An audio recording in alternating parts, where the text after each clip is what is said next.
اور ایک بات یاد رکھو،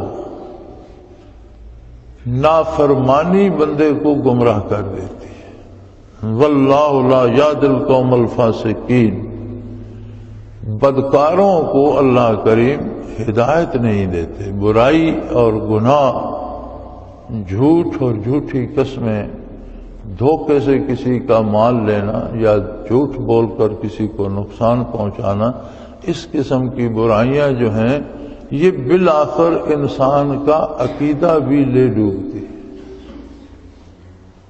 نبی علیہ الصلوۃ والسلام کا ارشاد ہے کہ ہر گناہ دل پر ایک سیاہ نقطہ پیدا کرتا ہے، اور اگر توبہ نصیب نہ ہو اور وہ سیاہی دھوئی نہ جائے تو وہ بڑھتی رہتی ہے حتیٰ کہ پورا دل سیاہ ہو جاتا ہے، اور جب دل سیاہ ہو جائے تو پھر ایمان رخصت ہو جاتا ہے، عقیدہ نہیں رہتا۔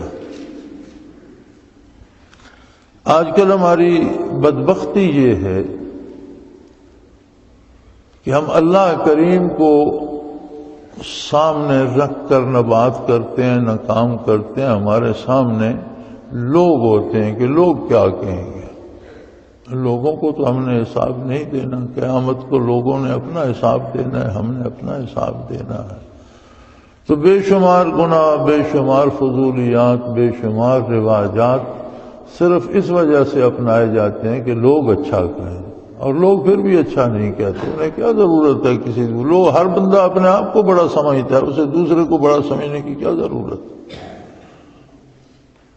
تو فرمایا یہ جو جرائم ہیں، اب کوئی کشتی میں سوار ہے، علماء حق ایک مثال لکھتے ہیں، وہ فرماتے ہیں کہ کشتی میں اگر آپ ایک چھوٹا سا کنکر بھی ڈال دیں تو اس کا بھی بوجھ تو ہے معمولی سے ہی، لیکن اگر مسلسل وہ کنکر ڈالتے ہی رہیں تو وہ چھوٹے کنکر بھی ایک دن کشتی کو ڈبونے کا سبب بن جائیں گے، اتنے جمع ہو جائیں گے کشتی ڈوب جائے گی۔ یہی حال انسان کا ہے کہ جب یہ چھوٹے چھوٹے گناہ چھوٹے سمجھ کے کرتا رہتا ہے تو جمع جب ہو جاتے ہیں تو ایمان بھی ضائع ہو جاتا ہے۔ اور یہی وجہ ہے کہ آپ دیکھتے ہیں کہ اب گھر میں بندے 5 ہیں اور ان کے عقیدے بھی 5 ہیں، ہر ایک ایک نیا عقیدہ لے پھرتا ہے۔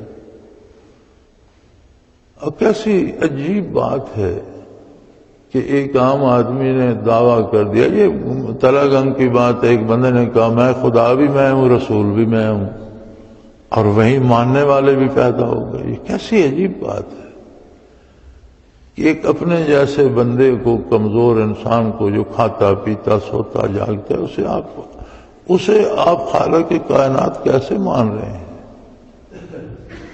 تو ہوتا یہ ہے، کیوں کرتے ہیں لوگ ایسا؟ اس لیے کہ ان گناہوں کی وجہ سے ایمان سلب ہو جاتا ہے، لوگ کٹی ہوئی پتنگ کی طرح ہو جاتے ہیں، عقیدہ نہیں رہتا۔ لوگ سیاسی پارٹیوں میں ہیں، بڑی عجیب بات ہے، مسلم لیگ میں ہیں، پیپلز پارٹی میں ہیں، جماعت اسلامی میں ہیں، دوسری جماعتوں میں ہیں، اور اب ایک ایسا وقت آ گیا ہے کہ اللہ کریم نے سب سے پردے ہٹا دیے ہیں۔ یہ بڑی عجیب بات ہوئی ہے، یہ معمولی بات نہیں ہے۔ اور جتنے بندے اپنے آپ کو لیڈر کہلاتے تھے اور بڑے فخر سے اپنے لیڈر اور قائد ہونے کے دعوے دار تھے، سب پر چوری چکاری، ڈاکے، فراڈ اور لوٹ مار کے الزام لگے ہوئے، کوئی میرے خیال میں کوئی ایک بھی بچا ہوا نہیں۔ یعنی جو لوگ جن کو آپ قائد مان رہے ہیں اور اپنا پیشوا مان رہے ہیں وہ تو سارے چور ہیں۔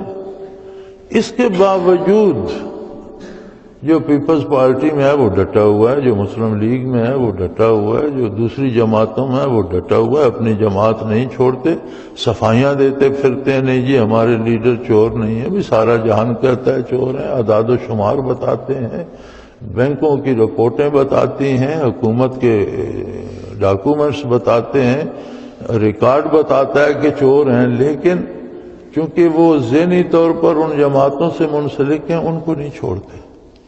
تو اسلام کو اتنا جلدی کیوں چھوڑ دیتے؟ جب کوئی ایک بندہ کہتا ہے میں خدا بھی ہوں میں رسول بھی ہوں تو اسے کیوں ماننے لگ جاتے ہیں؟ اس لیے کہ لوگوں کا تعلق دین کے ساتھ اتنا بھی نہیں رہا جتنا سیاسی پارٹیوں سے۔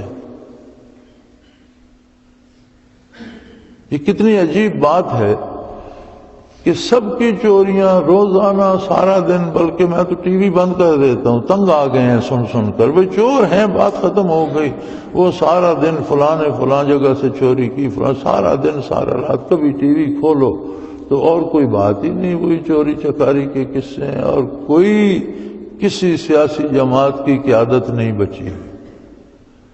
اور عجیب بات ہے جن کو آپ لیڈر کہتے ہیں ان پر 70 150 قتل کے مقدمات ہیں، ڈاکے کے مقدمے ہیں، اغوا برائے تاوان کے مقدمے ہیں، خزانے کی اور غریبوں کی مال کی لوٹ مار کے مقدمے ہیں، پھر بھی ہر کوئی وہاں ڈٹا ہوا ہے، ان پارٹیوں کو نہیں چھوڑتا، اسلام کو فوراً چھوڑ دیتے ہیں۔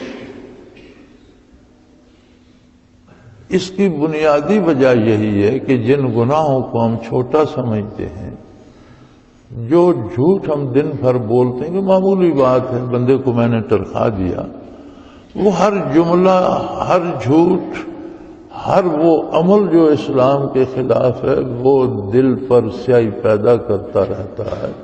وہ ایسا ہی ہے کہ چھوٹا بھی ہے تو آپ نے اپنی کشتی میں ایک پتھر تو رکھ لیا، چھوٹا رکھ لیا، وہ چھوٹے چھوٹے بھی بالآخر وزنی ہو جاتے ہیں اور کشتی ڈوب جاتی ہے۔ اور جو لوگ فوراً عقائد چھوڑ کر دوسری طرف چلے جاتے ہیں، دراصل ان کا کوئی عقیدہ ہوتا ہی نہیں، کسی عقیدے پہ وہ دل سے قائم ہی نہیں ہوتے۔ اور سب سے بنیادی بات، ہمیں ساری عمر زندہ رہنے کی فکر رہتی ہے، صحت مند رہنے کی فکر رہتی ہے، زندگی سے مقدم موت ہے۔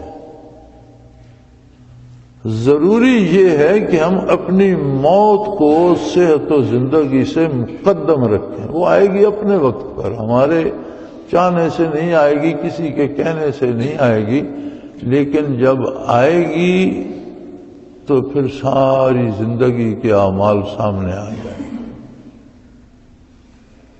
تو فرما اس بات کو یاد رکھو، واسمعوا، پوری توجہ سے سنو اللہ کی بات کو، اللہ کے رسول کی بات کو، دین کو پوری توجہ سے سنو اور سمجھو، اس لیے کہ تمہیں موت کے راستے سے گزرنا ہے اور اللہ کی بارگاہ میں پیش ہونا ہے۔ اور ایک بات یاد رکھ لو، جو لوگ برائی سے باز نہیں آتے اللہ انہیں ہدایت پر نہیں رکھتا، واللہ لا یہدی القوم الفاسقین، بدکار آخر گمراہ ہو جاتے ہیں۔ علماء فرماتے ہیں کہ ہر گناہ مفضی الی الکفر ہوتا ہے، یعنی وہ کفر کی طرف بندے کو کھینچتا ہے۔ ہر گناہ ایسا ہی ہے جیسا آپ نے ایمان کے خلاف اور کفر کی طرف ایک قدم بڑھا دیا، ایمان سے ایک قدم دور ہو گئے، کفر کے نزدیک ہو گئے۔ تو اگر مسلسل چلتے رہیں گے تو پھر پہنچ جائیں گے وہاں۔